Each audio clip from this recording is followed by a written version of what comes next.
10 વર્ષની માસૂમ સાથે મહિના પહેલા પણ દુષ્કર્મ આચર્યું હતું। આબરૂ બચાવવા મા બાપની ચૂપ્પી દીકરી માટે નર્ક સમાન બની હતી। ભરૂચ એસપી કચેરી ખાતે જિલ્લા પોલીસ વડાએ પત્રકાર પરિષદ યોજીને પત્રકારોને આ કેસની સંપૂર્ણ માહિતી આપી હતી। ભરૂચ જિલ્લાની ઝઘડિયા જીઆઈડીસીમાં 10 વર્ષની બાળકી ઉપર ક્રૂરતાપૂર્વક દુષ્કર્મ આચરવાની ઘટનાએ રાજ્યભરમાં ચકચાર જગાવી મૂકી છે। આ કેસમાં પોલીસે આરોપીને ગણતરીના કલાકોમાં જ ઝડપી પાડ્યો હતો, જેની પૂછપરછમાં નરાધમે કરેલા ખુલાસા સાંભળી પોલીસ પણ સ્તબ્ધ થઈ ગઈ છે। પૂછપરછમાં આરોપીએ કબૂલ્યું કે તેણે આ બાળકી ઉપર દુષ્કર્મ કર્યા બાદ તેના ગુપ્તાંગમાં લોખંડનો સળિયો નાખ્યો હતો અને એકાદ મહિના અગાઉ પણ આ બાળકી સાથે જ દુષ્કર્મ આચર્યું હતું। આ અંગે ભરૂચ જિલ્લા એસપી મયુર ચાવડાએ જણાવ્યું હતું કે બનાવ સ્થળે પોલીસે તપાસ કરી કેટલાક લોકોને ડિટેન કરીને પૂછપરછ બાદ આરોપી વિજય પાસવાનને ઝડપી લેવાયો હતો, જેની પૂછપરછમાં તેણે જણાવ્યું હતું કે તેણે બાળકી ઉપર દુષ્કર્મ આચર્યા બાદ તેના ગુપ્તાંગમાં લોખંડનો સળિયો નાખી ક્રૂરતાની હદ બતાવી હતી, જેના લીધે બાળકીને ગંભીર ઈજાઓ છેક અંદર સુધી પહોંચી છે। એસપી મયુર ચાવડાએ વધુમાં જણાવ્યું હતું કે આ નરાધમે 1 મહિના અગાઉ પણ આ બાળકી ઉપર દુષ્કર્મ આચર્યું હતું। જોકે સમાજમાં આબરૂ જવાની બીકે મા બાપે કોઈ પોલીસ ફરિયાદ નહોતી કરી, જેના લીધે આરોપીની હિંમત વધી અને બીજી વાર તેણે આ કૃત્ય કર્યું હતું। આ મામલે પોલીસે પ્રથમ બાળકીને જલ્દી સારવાર મળે તે માટે પ્રયાસો હાથ ધર્યા છે। આ ગુના માટે એક ટીમ પણ બનાવી તેની તપાસ હાથ ધરાઈ છે। ઝઘડિયા જીઆઈડીસી વિસ્તારમાં મજૂરી કામ કરી પોતાનું જીવન નિર્વાહ ચલાવતા પરિવારના ઘરમાં 16 ડિસેમ્બરના રોજ બાજુમાં રહેતો વિજય પાસવાન ઘૂસી ગયો હતો અને 10 વર્ષની બાળાનું અપહરણ કરી કોલોનીની દિવાલની પાછળ નિર્જન સ્થળે લઈ ગયો હતો અને તેની સાથે અત્યંત ક્રૂરતાપૂર્વક દુષ્કર્મ આચર્યું હતું। દુષ્કર્મ કર્યા બાદ તે બાળકીને તણછોડીને ફરાર થઈ ગયો હતો। આશરે 5:30 વાગ્યાના અરસામાં બાળકીની માતા મજૂરી ઉપરથી તેની કોલોનીમાં આવી હતી। તે સમયે તેની બાળકી ઘરે હાજર ન હતી, જેથી તેણે તેના બીજા બાળકોને તેની મોટી બહેન વિશે પૂછતા તેમણે જણાવ્યું હતું કે તે લોખંડ વીણવા ગઈ હતી।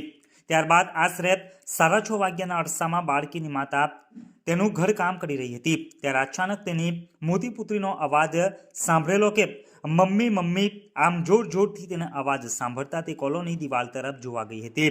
ત્યારે તેની સગીર પુત્રી દિવાલની પાછળ બેસી રહી હતી, જેથી તેણીએ કોલોનીમાં રહેતા એક ભાઈને મદદ માટે બોલાવ્યા હતા। ત્યારે બાળકીને ઊંચકીને દિવાલ ઉપર થઈ કોલોની તરફ લાવ્યા હતા। ત્યારબાદ ઇજાગ્રસ્ત બાળકીને દવાખાને લઈ જવા માટે કોલોની બહાર લઈ આવી તેને રિક્ષામાં બેસાડી જીઆઈડીસીમાં આવેલા દવાખાને લઈ ગયા હતા, જ્યાંથી તેને ભરૂચની સિવિલ હોસ્પિટલમાં ખસેડાઈ હતી। બાળકીને ગુપ્તાંગ સહિત શરીરના ભાગે ગંભીર ઈજા હોવાથી 3 કલાક સુધી તેનો ઇલાજ કરવામાં આવ્યો હતો। ઇલાજ બાદ તેને વડોદરાની સયાજી હોસ્પિટલમાં ખસેડવામાં આવી હતી, જે હાલ સારવાર હેઠળ છે। તો બીજી તરફ પોલીસે મૂળ ઝારખંડના આરોપી વિજય પાસવાનને ઝડપી પાડી જેલના હવાલે કર્યો છે। આરોપી 2 સંતાનનો પિતા છે અને તેનો પરિવાર વતનમાં રહે છે। બાળકી હાલ સારવાર હેઠળ વડોદરાની સયાજી હોસ્પિટલમાં દાખલ છે, જેના પિતાએ ભારે હૈયે આપવીતી જણાવતા કહ્યું હતું કે મારા ઘરેથી માત્ર 10 મીટર દૂર ઝાડીઓમાંથી મારી દીકરી મમ્મી બચાવો ચાકુ મારે છે ની બૂમો પાડવા લાગી હતી, જેથી અમારા પરિવારના 2 માણસો ત્યાં દોડી ગયા હતા અને મારી દીકરીને ઊંચકીને લઈ આવ્યા હતા। મારી દીકરી કહે છે, પપ્પા હવે હું નહીં બચું, એને પહેલા મોઢા ઉપર પથ્થર માર્યો અને પછી ખરાબ કામ કર્યું હતું।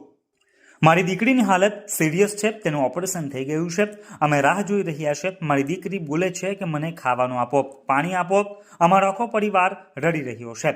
મારી દીકરીને ન્યાય અપાવો, બધું તમારા હાથમાં છે।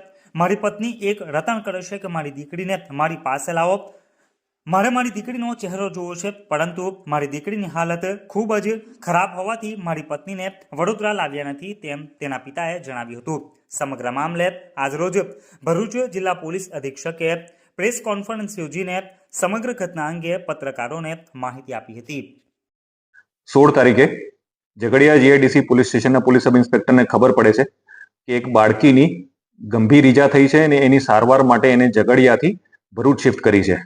આ મેસેજ પ્રાઇવેટ માણસ મારફતે મળતા ઝઘડિયા પોલીસ તાત્કાલિક સિવિલ હોસ્પિટલ ભરૂચ પહોંચે છે અને સિવિલ હોસ્પિટલ ભરૂચમાં એ ખબર પડે છે કે એક આશરે 10 થી 12 વર્ષની બાળકીને ગુપ્ત ભાગમાં ખૂબ જ ગંભીર પ્રકારની ઈજાઓ થયેલી છે અને કોઈ વ્યક્તિએ એની સાથે કૃત્ય કર્યું છે। તો એ ખબર પડતા તાત્કાલિક પોલીસની ટીમ ડોક્ટરો સાથે કોઓર્ડિનેટ કરી અને એને સારવાર આપી અને એને જીવને જોખમ ના થાય એ પ્રમાણેની વ્યવસ્થામાં જૂટી ગઈ। પેરેલલી આ જેવું કૃત્ય ખબર પડી ત્યારે પ્રાઇમા ફેસી ખબર પડી કે આ એક રેપનો કેસ છે અને કોઈએ આ બાળકી સાથે આવું ખરાબ કૃત્ય કર્યું છે। તાત્કાલિક એલસીબી એસઓજી ડીવાયએસપીની team Jhagadia GIDC police station પહોંચી અને આ કોણે કર્યું છે અને કેવા સંજોગોમાં આ કૃત્ય થયું છે એની તપાસ હાથ ધરી.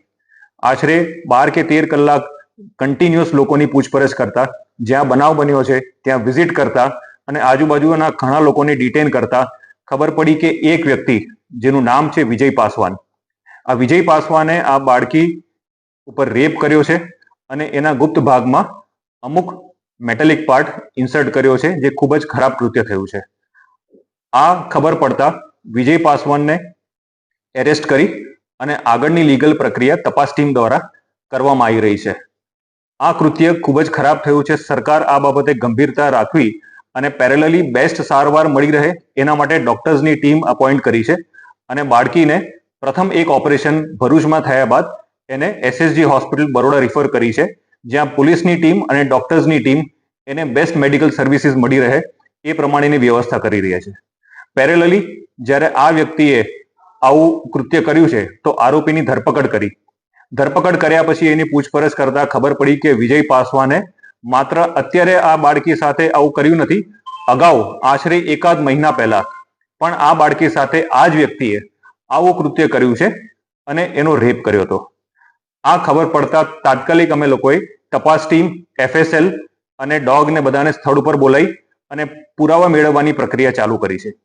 પેરેલલી બાળકીની સારવાર સારી રીતે રહે, એના મધર ફાધરને વિક્ટિમ કમ્પેન્સેશન હેઠળ મળવાપાત્ર તમામ કમ્પેન્સેશન મળી રહે એ પણ અમે લોકો ખાતરી કરીએ છીએ અને તપાસને સારી રીતે પૂરી કરવા માટે અને સમય મર્યાદામાં પૂરી કરવા માટે એક તપાસ ટીમની રચના કરવામાં આવી છે, જેમાં ડીવાયએસપી અંકલેશ્વર તપાસ ટીમના હેડ છે, ઝઘડિયા પીઆઈ ઇન્વેસ્ટિગેટિંગ ઓફિસર છે, એલસીબી ને એસઓજીની ટીમ એને ફોરેન્સિક્સ અને સાયન્ટિફિક એવિડન્સ ભેગા કરી અને એના વિરુદ્ધ સમય મર્યાદામાં ચાર્જશીટ કરશે. અને જ્યારે આવા ગંભીર પ્રકારના કેસો દાખલ થાય છે ત્યારે સરકારનો જે અભિગમ છે કે એને તાત્કાલિક બાળકીને ન્યાય મળી રહે અને મા બાપને ન્યાય મળી રહે એના માટે સ્પેશિયલ પીપીની પણ દરખાસ્ત પોલીસ દ્વારા કરવામાં આવશે અને ટૂંક સમયની અંદર જેણે આ કૃત્ય કર્યું છે વિજય પાસવાનને કડકમાં કડક સજા થાય એ પ્રકારેની કાર્યવાહી ભરૂચ પોલીસ કરશે. સર, સમગ્ર પ્રકરણમાં કેવા પ્રકારની ઈજા થઈ છે અને કઈ કલમનો ઉમેરો થશે? બેઝિકલી જ્યારે ગુનો દાખલ કર્યો ત્યારે 137, 65 અને પોક્સો એક્ટ બીએનએસની અલગ અલગ સેક્શનમાં, પણ જ્યારે અમને ખબર પડી કે બાળકી સાથે માત્ર આ કૃત્ય નહીં પણ એની ઉપરાંત એક મેટાલિક રોડ સાથેનો પણ એની જોડે વ્યવહાર થયો છે ખરાબનો, તો અમે લોકોએ બીએનએસની સેક્શન 109 એટલે કે જૂની એક્ટની આપણી 307 નો પણ ઉમેરો કર્યો છે. એટલે તમામ સેક્શન જે લાગુ પડતું હશે એ અમે લગાડી છે અને હજી બી જો કોઈ બીજા એવિડન્સ મળશે અથવા બીજો કોઈ કૃત્ય થયું હશે તો એની પણ તપાસ અમે કરશું. બાળકી ગંભીર હાલતમાં હતી જ્યારે ભરૂચ સિવિલ હોસ્પિટલમાં આવી હતી. પ્રાથમિક એની સર્જરી કરવામાં આવી અને એના પછી બરોડા સિવિલ હોસ્પિટલમાં અત્યારે બાળકી સ્ટેબલ છે એવા મેસેજ છે.